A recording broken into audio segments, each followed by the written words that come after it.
Terima kasih sudah berbelanja. Jangan lupa dikasih penilaiannya ya Kak terhadap pelayanan kami. Terima kasih. Ada yang lagi yang bisa kami bantu? Oke, jika sudah, maka akan kami akhiri dan jangan lupa untuk mengisi survei kepuasan pelanggan dari kami. Terima kasih. Setelah sekian lama, akhirnya kita balik lagi di Customer World.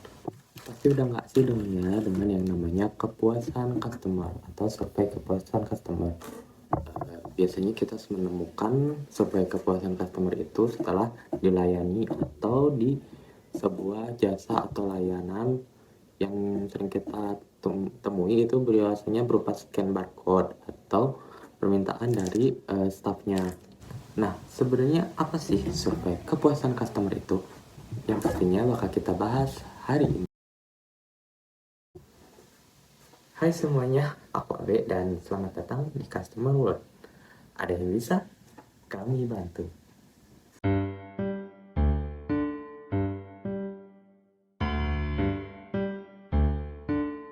Nah, akhirnya kembali lagi di Customer World.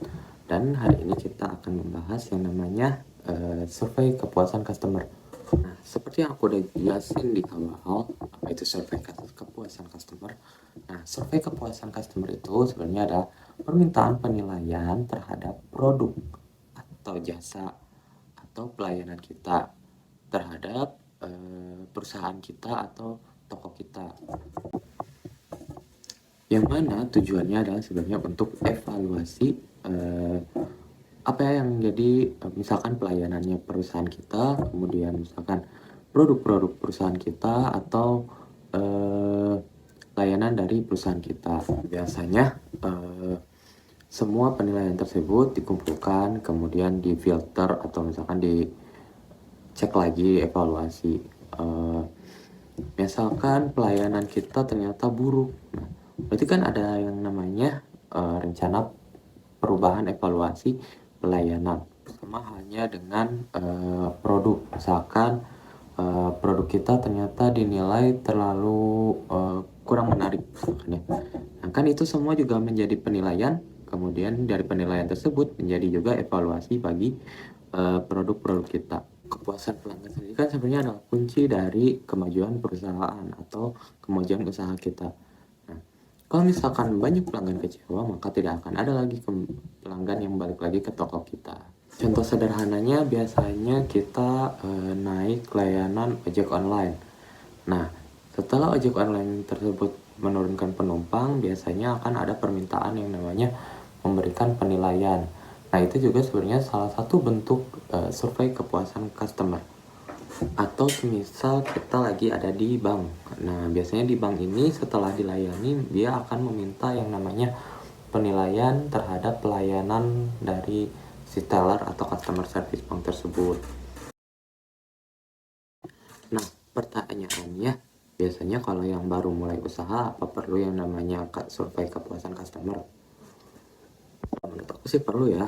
Nah, tujuannya sendiri kan buat mengevaluasi layanan atau produk kita. Nah, karena mumpung dari awal nih kita belum terlalu maju, nah ada baiknya kita banyak-banyak berevaluasi dan meminta pendapat dari orang di sekitar kita. Seperti misalkan produk kita yang sudah kita jual apakah sudah cukup di mata mereka atau misalkan masih ada yang kurang. Nah, jika misalkan masih kurang berarti kan ada yang harus kita evaluasi. Oke, sebenarnya ada apa aja sih yang perlu kita masukkan di survei kepuasan pelanggan? Nah, yang pertama biasanya kalau kita bergerak di bidang produk, nah biasanya kita akan minta evaluasi terhadap produk yang kita jual. Nah, apakah produk itu sudah membantu atau misalkan sudah cukup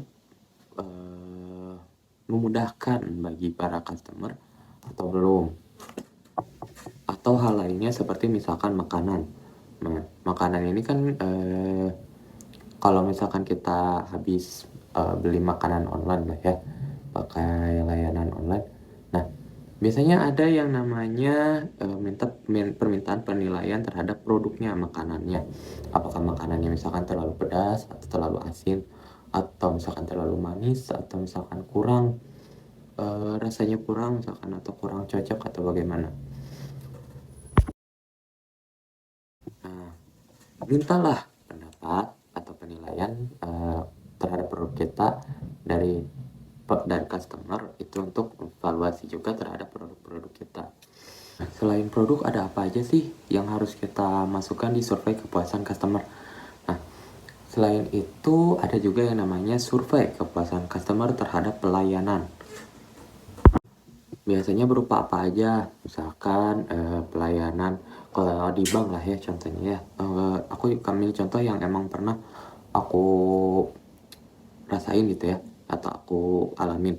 Nah, salah satunya di bank itu, di bank biasanya dia ada yang namanya scan barcode untuk pelayanan, untuk survei kepuasan customer pelayanan, yang isinya biasanya ada nama, kemudian ada identitas, alamat atau sebagainya, atau kontak kontak WhatsApp atau nomor telepon.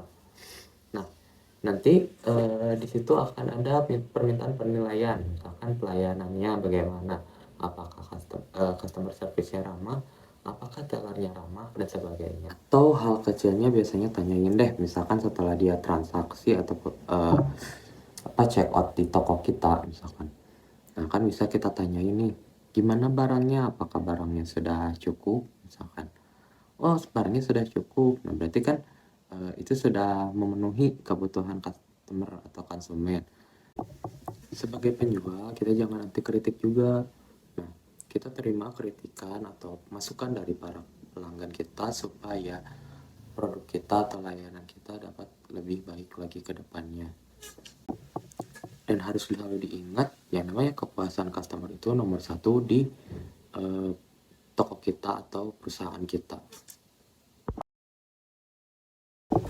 Nah, mungkin itu sih sedikit dari aku terkait tentang survei kepuasan customer yang manfaatnya cukup banyak, bahkan luas dari data-data yang sudah didapat dari survei kepuasan customer tersebut.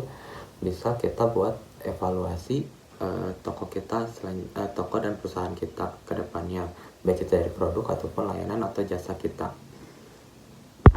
Baik teman-teman semua, terima kasih sudah menonton video ini, dan jangan lupa jika suka dengan video ini klik like, dan jangan lupa di share ke teman-temannya. Semoga tentang channel ini, semoga channel ini dapat memberikan manfaat buat teman-teman semua terkait informasi-informasinya.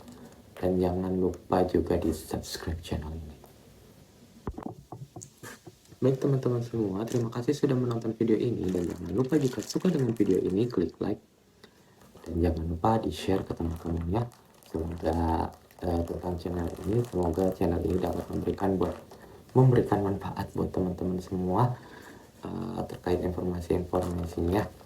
Dan jangan lupa juga di subscribe channel ini.